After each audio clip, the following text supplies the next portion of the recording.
Well, hello again. Once again, Uber Tuberubers and Tuberettes. Good to see you guys again.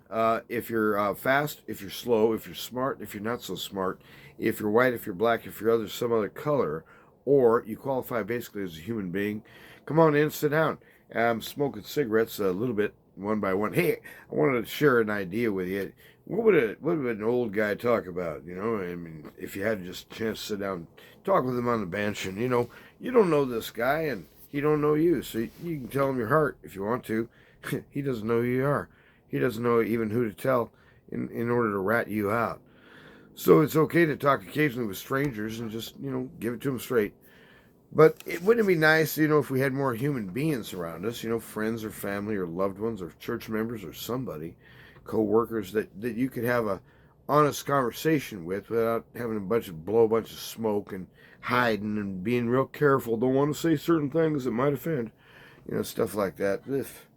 And so anyway, I had some friends who invited me over again. They invited me over 2 weeks in a row. Maybe this is going to be part of a pattern. Anyway, the lady put on a real nice meal, and I ate something called well, I forgot. But anyway, the food was real good, and it's a word I've heard before, but I'm pretty sure it's not bonbons. That bonbons is a candy. Anyway, it's some kind of stuffed thing. Anyway, it was really good. So if the name ever comes to me again, maybe I'll pass it on. But the point is that we had a real nice conversation, and I thought, well, wouldn't it be great as an old guy to just be able to sit down and talk about what's what and stuff. And so I had a good day today. If you looked at the other video about the going into the job with the weird waters, we kind of made it go, and I don't know how this happened, but I somehow inverted the problem at the kitchen sink. The first day I came in, the real weak side on flow was hot. We straightened that out, and we brought hot back in where it should have been. We found where it was tagged in improperly. Took a while, tore up the walls and stuff. Oops. Anyway, that's why they invented drywall. It's easy to fix. And so anyhow, we were working on that all day, and it ended up working late a little bit, and just try to get out of there. Wanted to sweep it up, make it look right, because it's sort of weird. I thought this place was uninhabited, but you call it vacant.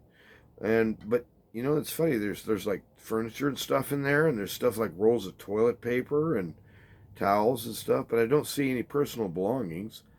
So I really don't know if somebody just sort of furnished it up to make it look livable in order to sell. I mean, I don't know.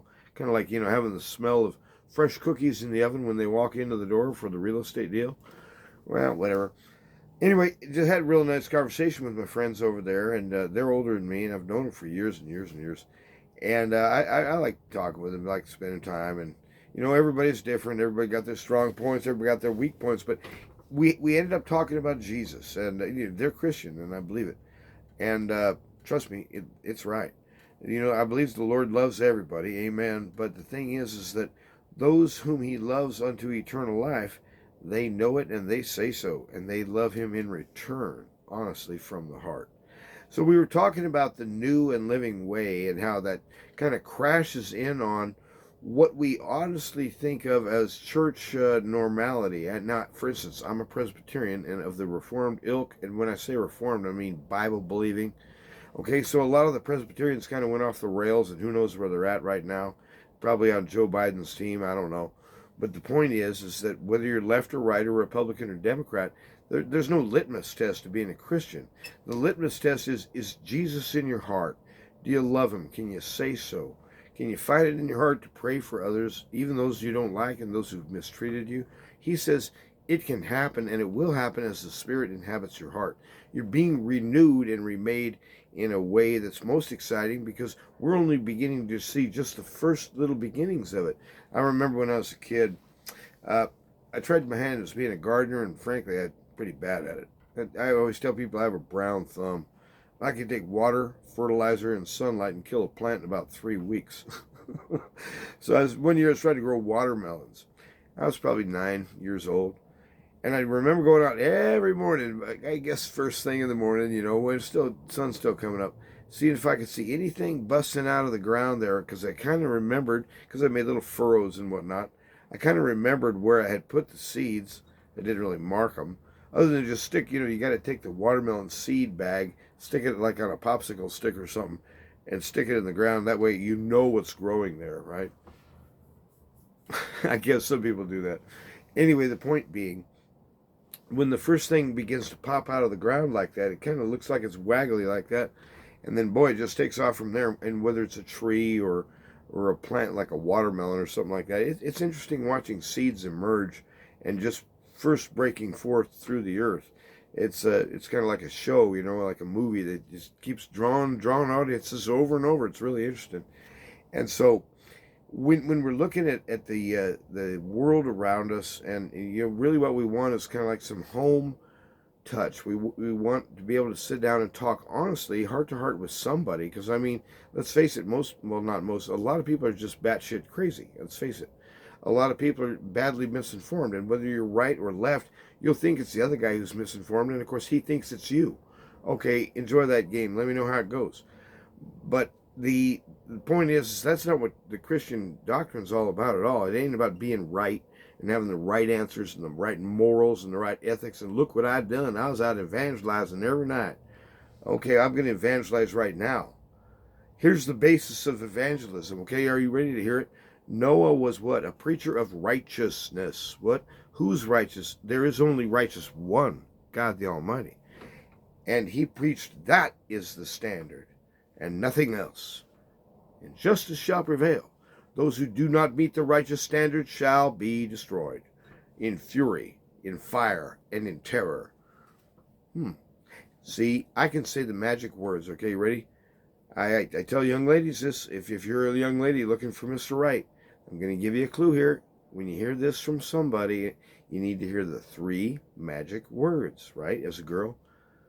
And let me tell you, it ain't, I love you. The 3 magic words you're waiting to hear, young lady, is, I fear God. I mean, I'm not talking about mere awe or respect over here. I'm not talking about standing at attention and being real proud on the inside. I'm not talking about mere awe. I'm talking about terror. He is the holy terror himself in person. And he's wondrous good at that too, by the way. Off the charts good. So, I mean, when you want to talk about, you really want to make war with the Almighty? Really? You want to fight him? Are you kidding? This is the guy who invented Vikings as a hobby. God wins big time hands down and by fire and fury. And in fact, the only way out of that for anyone is the way, the path, the truth of righteousness, as Noah preached. However, there's been a little hiccup ever since Eden. And nobody, no human qualifies, not one across the race around the world qualifies if the standard is righteousness, with one shocking exception. One man out of the entire race, one man across history, one man across the globe did, and shall forever qualify as formally, perfectly righteous by God's standard, as measured by the judge who never lies and cannot be bought, and cannot be intimidated or murdered either.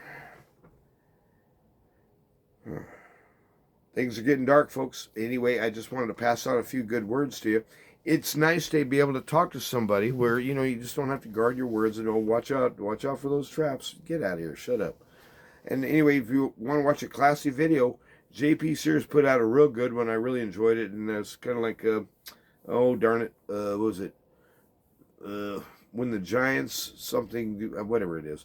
Anyway, the title of the thing, I had it in my mind. I wish I'd written it down, but that was more than 3 minutes ago, so that's like ancient history. But at any rate, it's brand new, and he's talking about this Davos meeting, and there's a great segment in it. You just got to wait for it. It's near the end.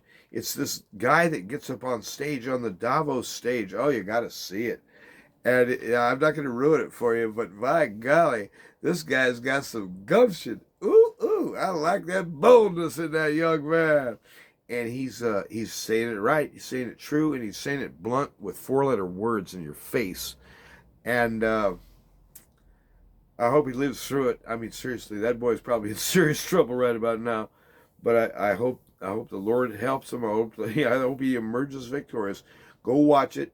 It's about all the knuckleheadery of going on, and they kind of make fun of all these jillionaires riding in on these custom, high dollar jets, kicking out carbon by the ton, as if CO2 was a problem.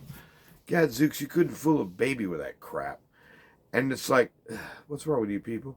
Did you say the Earth is warming? Well, yes, it is. Well, guess what? So is Mars, so is Venus, and so is Jupiter. Let's call it a trend. Yes, does man contribute an infinitesimal amount, but even something like a forest fire or a volcano far exceeds the emanations in terms of carbon, as an example, that any human society, say a large city, would do over a year. Maybe more than that. I don't know the real numbers, but the point is the volcanic numbers and the stuff like that kicks junk up in the air that doesn't look like to us to be normal. The carbon signature, the carbon trait, is not to create a greenhouse effect. It doesn't work that way, you moron. And in fact, the net result of this is that they're killing the ozone layer in the process through all this weather engineering and garbage they're tossing in the air, which don't exist, by the way. They're involved in all that too. You know what it's all about? It's all about bumping you off. It's about bumping me off.